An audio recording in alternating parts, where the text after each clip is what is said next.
សួស្តីអ្នកទាំងអស់គ្នាចានេះវាមកជួបគ្នាទៀតហើយនិយាយទៅអ្នកទាំងអស់គ្នាមួយថ្ងៃហ្នឹងរឿង allergy ទេអញ្ចឹងសង្ឃឹមថាអ្នកទាំងអស់គ្នាស្ដាប់នឹងខ្ញុំបាននាងខ្ញុំចង់បង្វែរអារម្មណ៍អ្នកទាំងអស់គ្នាទៅនិយាយពី real estate back in 2008ព្រោះពេលនេះខ្ញុំ start លក់ផ្ទះគឺ2007ចាប៉ុន្តែគាត់ថាពេលដែលនាងខ្ញុំ start ហ្នឹងវាចង់ចូលដល់ដូចថាគៀកឆ្នាំចូលដាច់ដល់ឆ្នាំ2008ចឹងអ្វីដែលនាងខ្ញុំអាចចែករំលែកអ្នកទាំងអស់គ្នាបានគឺនាងខ្ញុំដូចតែងតែនិយាយចឹងបទពិសោធន៍នាងខ្ញុំលក់ផ្ទះគឺជិត20ឆ្នាំហើយនិយាយទៅវាជិត2 decade ដែលយើងនិយាយពីបទពិសោធន៍ក្នុងការនៃលក់ចង់អ្នកទ្របរឿងទិញផ្ទះលក់ផ្ទះសម្រាប់បងប្អូនខ្មែរយើងដែលគាត់ជំនាន់ហ្នឹងអ្នកទាំងអស់គ្នាគឺគាត់ភ័យមែនតើពេលដែលគាត់ទិញហ្នឹងគាត់អត់ដឹងថាផ្ទះហ្នឹងវានឹងអាចធ្លាក់ចុះទៀតអត់ព្រោះពេលហ្នឹងវាកំពុងក្លាប់ហ្មងអ្នកទាំងអស់គ្នាចឹងគឺយើង deal ច្រើនមែនតើរឿងផ្ទះជាមួយពពួក short sale bankrupt oyoហើយនឹងអ្នកខ្លះក៏អត់មាន agree មានអីទេព្រោះការជំនាន់ហ្នឹងនិយាយទៅ 100% អ្នកទាំងអស់គ្នាទិញផ្ទះបានគឺមិនបាច់ចាំបាច់ដាក់ដោនទេតែបើអ្នកខ្លះទៀតគាត់ត្រូវតែមាន 20% down មិនគាត់ទិញបានហើយបើអ្នកទាំងអស់គ្នានិយាយទៅឲ្យមាន 20% down អ្នកទាំងអស់គ្នាចង់ទិញផ្ទះ1លាន2លានក៏បានដែរគឺគេខ្វល់ទេអញ្ចឹងក្នុងលក្ខណៈហ្នឹងការដែលយើងប្រៀបធៀបការជំនាន់2008 2010ហ្នឹងអ្នកទាំងអស់គ្នានិយាយទៅភាគច្រើនអ្នកដែលគាត់ទិញហ្នឹងគឺគាត់បារម្ភគាត់ដឹងថា market នឹងមានអីកើតឡើងទេប៉ុន្តែតាមពិតយើងធ្លាក់ដល់ bottom line ហើយអញ្ចឹងបើការជំនាន់ហ្នឹងដូចនេះខ្ញុំនិយាយម្ដុំឡុងបិចម្ដុំអីផ្ទះត្រឹម 20,000 ជាង2 unit អីអាចចូលដល់ 30,000 ជាងថោកមែនតើអ្នកទាំងអស់គ្នាហើយចំណូល income វិញគឺលក្ខណៈថា 50,000 គឺអ្នកទាំងអស់គ្នាទិញបានហើយ 50,000 ហ្នឹងសឹងថា income គ្រាន់បើផងអញ្ចឹង 30,000 40,000 គឺទិញបានហើយអញ្ចឹងនាងខ្ញុំចង់បង្វែរអ្នកទាំងអស់គ្នាវិលត្រឡប់ទៅមើលការពីជំនាន់ផ្ទះធ្លាក់ចុះចាហើយអ្នកទាំងអស់គ្នាការជំនាន់ផ្ទះធ្លាក់ចុះ2008 2010ហ្នឹងបើយើងនិយាយទៅ minimum wage ជំនាន់ហ្នឹងគឺខ្ទង់ប្រហែលជា7រៀលជាង8រៀលទេហើយបើសិនជាសាំងឡានវិញគឺលក្ខណៈថាមួយកាលិនខ្ទង់ប្រហែលជា1រៀលខម1រៀលឬមួយ1រៀលតិចតួចឯអ្នកទាំងអស់គ្នាយើងនិយាយពីជំនាន់ពេលដែលនាងខ្ញុំឆ្លងកាត់លក់ផ្ទះទិញផ្ទះដំបូងហ្នឹងអ្នកទាំងអស់គ្នាចាអ្វីដែលខ្ញុំ deal ជាមួយច្រើនគឺផ្ទះ bankrupt oyo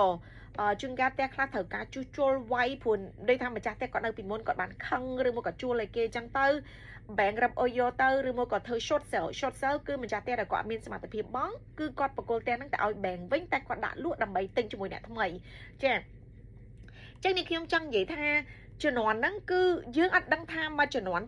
2025យើងនេះទីផ្សារគឺសាហាវមែនតើប៉ុន្តែអ្វីដែលនេះខ្ញុំអាចចែករំលែកនៅបទពិសោធន៍ជាមួយអ្នកទាំងអស់គ្នាបានគឺជំនាន់កាល2008រហូតដល់2010តិចតួចនេះគឺផ្ទះថោកមែនតើប៉ុន្តែមនុស្សស្គាល់គ្រប់គ្នាអត់ហ៊ានអ្នកណាទិញព្រោះដោយសារវាទៅក្លាប់អញ្ចឹងនេះខ្ញុំចង់និយាយថាជំនាន់ហ្នឹងគឺយើងនិយាយទៅគឺយើងមើលអនាគតអត់ឃើញប៉ុន្តែអ្នកដែលគាត់ទិញជំនាន់ហ្នឹងសឹងថាឥឡូវហ្នឹងគឺគាត់បង់ដាច់ផ្ទះក៏មានដែរអញ្ចឹងណាអញ្ចឹងអ្វីដែលនេះខ្ញុំនិយាយហើយនិយាយទៀតគឺយើងអត់អាច predict future បានអ្នកទាំងអស់គ្នាអញ្ចឹងពេលដែលយើងនិយាយពីរឿងទិញផ្ទះបើសិនជាអ្នកទាំងអស់គ្នាមិនទិញតើពេលណាយើង ready ហើយដោយអ្នកទាំងអស់គ្នាដែលគាត់ប្រៀបធៀបពីមុនអញ្ចឹងការប្រាក់ឥឡូវជំនាន់ការដែលជំនាន់2008 2010ហ្នឹងការប្រាក់ខ្ទង់ប្រហែលជា5ជាងអ្នកទាំងអស់គ្នា5ជាងគឺនិយាយទៅឲ្យតែថាគាត់ទិញបានក្នុងលក្ខណៈហ្នឹងព្រោះដោយសារផ្ទះពេលហ្នឹងធ្លាក់ចុះអញ្ចឹងការប្រាក់5ជាងជំនាន់ហ្នឹងគឺថ្លៃមែនតើថ្លៃមែនតើមនុស្សអត់ហ៊ានទិញទេប៉ុន្តែនៅតែមានអ្នកទិញពីព្រោះដោយសារផ្ទះវាថោកយើងនិយាយឥឡូវហ្នឹងគឺយើងវិលត្រឡប់ទៅអតីតកាលវិញអញ្ចឹងពេលដែលយើងប្រៀបធៀបវិលត្រឡប់ទៅអតីតកាលគឺការប្រាក់5ជាងគឺសំណាងអ្នកទាំងអស់គ្នាជំនាន់ហ្នឹងពេលយើងនិយាយហើយយើងប្រៀបធៀបពីការចាយវាយយើងប្រៀបធៀបពីតម្លៃផ្ទះចាគឺតម្លៃផ្ទះហ្នឹងគឺថោកមែនតើអ្នកទាំងអស់គ្នាបើយើងប្រៀបធៀបពីទីផ្សារឥឡូវហ្នឹងទៅឥឡូវហ្នឹងអញ្ចឹងណាអញ្ចឹងនេះខ្ញុំចង់បញ្ជាក់អ្នកទាំងអស់គ្នាថាអ្នកដែលគាត់ទិញផ្ទះជំនាន់ហ្នឹងគឺគាត់មានអារម្មណ៍ថាអូផ្ទះជំនាន់ហ្នឹងថោកហើយអញ្ចឹងគាត់តែងតែវិលត្រឡប់ថាំងបើសិនជា market ហ្នឹងអាចធ្លាក់ចុះដល់ប៉ុណ្្នឹងទៀតមិនដឹងយ៉ាងណាឬមួយក៏ឮតែគេនិយាយថា market ហ្នឹងនឹងអាចធ្លាក់ដល់ចំណុចហ្នឹងទៀតអញ្ចឹងអ្វីនេះខ្ញុំចង់បង្ហាញអ្នកទាំងអស់គ្នាហ្នឹងចាគឺបញ្ជាក់អ្នកទាំងអស់គ្នាថាយ៉ាងណាមិញគឺឲ្យតែថាសមត្ថភាពយើងទិញបានទិញទៅព្រោះពេលដែលយើងវិលត្រឡប់ទៅអតីតកាលអញ្ចឹងទាំងអស់គ្នាតែងតែថាយើងសុំអតីតកាលហ្នឹងវិលត្រឡប់មកវិញអ្នកទាំងអស់គ្នាមានក្មេងញ៉ៃៗនៅក្នុងហាងអ្នកទាំងអស់គ្នាប៉ុន្តែចង់និយាយថា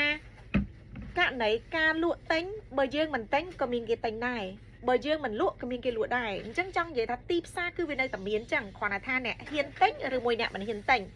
ប៉ុន្តែបងប្អូនខ្មែរយើងដែលគាត់ទិញការជំនាន់ពីមុនដែលយើងនិយាយជំនាន់2008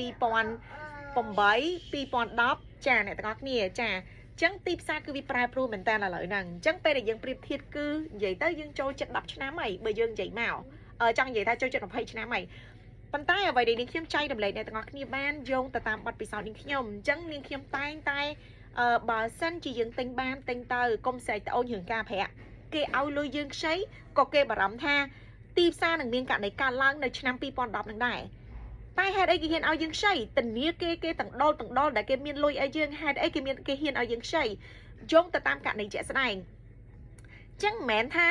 មែនថាគេចេះតែឲ្យយើងខ្ចីអ្នកទាំងអស់គ្នាព្រោះគេក៏បារម្ភដែរការជំនាន់2010ជាងហ្នឹងអ្នកទាំងអស់គ្នា bank file bankruptcy ច្រើនមែនតើពីព្រោះអីដោយសារគេអត់អាច expect ថា real estate វាអាចធ្លាក់ដល់ចំណុចហ្នឹងចឹងនាងខ្ញុំចង់និយាយថាបើអ្នកដែលខ្ចីបានឥឡូវហ្នឹងក៏សំណាងដែរពីព្រោះអីគេយោងទៅថាផ្ទះកាន់តែថ្លៃអញ្ចឹងធម្មតាគេឆែកជាងការប្រាក់ខ្ពស់ដើម្បីរបៀបថាគេ offset នឹងអ្វីដែលយើងនេះដែរអ្នកទាំងអស់គ្នាធម្មតាធនាគារគឺធំគេសល់រាប់លានរាប់កោដហើយប៉ុន្តែចង់និយាយថាមូលហេតុដែលគេសម្រេចឲ្យយើងខ្ចីនីមួយៗក៏គេពឹងផ្អែកទៅលើករណីជាក់ស្ដែងដែលយើងមានដែរអញ្ចឹងនាងខ្ញុំចង់និយាយថាប្រៀបធៀបឲ្យអ្នកទាំងអស់គ្នាដឹងកាលពីឆ្នាំ2008និង2010ពេលដែលនាងខ្ញុំចូលប្រឡូកលក់ផ្ទះទិញផ្ទះនឹងអ្នកទាំងអស់គ្នាអ្វីដែលនាងខ្ញុំចែករំលែកអ្នកទាំងអស់គ្នាដូចនាងខ្ញុំនិយាយចឹងនាងខ្ញុំមិនអាចដឹងថាអនាគតយ៉ាងណាទេប៉ុន្តែពេលដែលនាងខ្ញុំ sit down នាងខ្ញុំពង្វាយអារម្មណ៍អ្នកទាំងអស់គ្នាទៅត្រឡប់ជំនាន់កាលពី2008 2010ពេលដែល market កំពុង crash ហ្នឹងអញ្ចឹងអ្នកខ្លះគាត់ស្ដាយក្រោយគាត់ថាបើទិញជំនាន់ហ្នឹងគាត់ដឹងដែរថាចំណេញបាត់ហើយអ្នកខ្លះគាត់ស្ដាយក្រោយព្រោះដោយសារការប្រាក់ 5% ជំនាន់ហ្នឹងចង់និយាយថាវាថ្លៃដែរប៉ុន្តែបើយើងប្រៀបធៀបឥឡូវវាថោកហើយជំនាន់ហ្នឹង minimum wage ត្រឹមតែ7រៀលជាងឯងជំនាន់ហ្នឹងgas យើងហ្នឹងសាំងហ្នឹង1លីត្រតាម1រៀលតិចតួចឬមួយក្រោម1រៀលទេអ្នកទាំងអស់គ្នាហើយជំនាន់ហ្នឹងពីមុន30000មួយឆ្នាំ30000មួយឆ្នាំ50000ហ្នឹងចង់ទិញផ្ទះកលិបផងហើយគេទិញបានហើយជំនាន់ហ្នឹងគឺ 100% គឺយើងបាច់ដាក់ដោនទេសឹងថាកាន់លុយកាន់សឹងថាសំណុំឯកសារយើងគ្រប់គ្រាន់គឺយើងដឹងឲ្យបានសោផ្ទះហ្មងអញ្ចឹងនាងខ្ញុំចង់និយាយថាទីផ្សារឥឡូវគឺវាខុសគ្នាអញ្ចឹង bank ធ្លាប់មានបញ្ហាពីមុនមកអញ្ចឹងមុននឹងគេឲ្យយើងខ្ចីក៏គេត្រូវគិតពិចារណាឡើងហ្នឹងដែរអញ្ចឹងបានត្រឡប់ហើយត្រឡប់ទៀតកុំមើលទីផ្សារកុំមើលការប្រាក់គឺមើលសមត្ថភាពយើងវិញថាតើលទ្ធភាពយើងអាចបង់រួចអត់ចឹងពេលដែលយើងដល់ចំណុចហ្នឹងគឺយើងអាចនឹងងាយស្រួលពេលដែលយើងសម្រេចចិត្តហើយអ្នកទាំងអស់គ្នាបងប្អូនដែលគាត់ឆ្លងកាត់ទិញពីមុនមកគឺគាត់ទិញបានហើយពួកអីដោយសារគាត់មានផ្ទះហើយសម្រាប់យើងដែលយើងអត់ទាន់មានផ្ទះចឹងកុំគិតច្រើនពេកគិតមតនៈដើមមតនៈអ្នកទាំងអស់គ្នាបើយើងឡើងគិតថាទិញហើយ30ឆ្នាំក្រោយយើងបង់គេទាំងលានចឹងចង់លក្ខណៈថាយើងសិតតែមើលមិនឃើញមនុស្សយើងថតតែចាប់ផ្ដើមពីចំណុចមួយបានអាចកើនទៅចំណុចមួយទៀតបានបើយើងអត់ទាន់ឈានដល់ចំណុចហ្នឹងផងរឿងអីយើងដឹងថាតើយើងអាចកើនបានអត់អញ្ចឹងដរាបណាចង់និយាយថាយើងនៅមានអាចធ្វើការបានយើងនៅមានកម្លាំង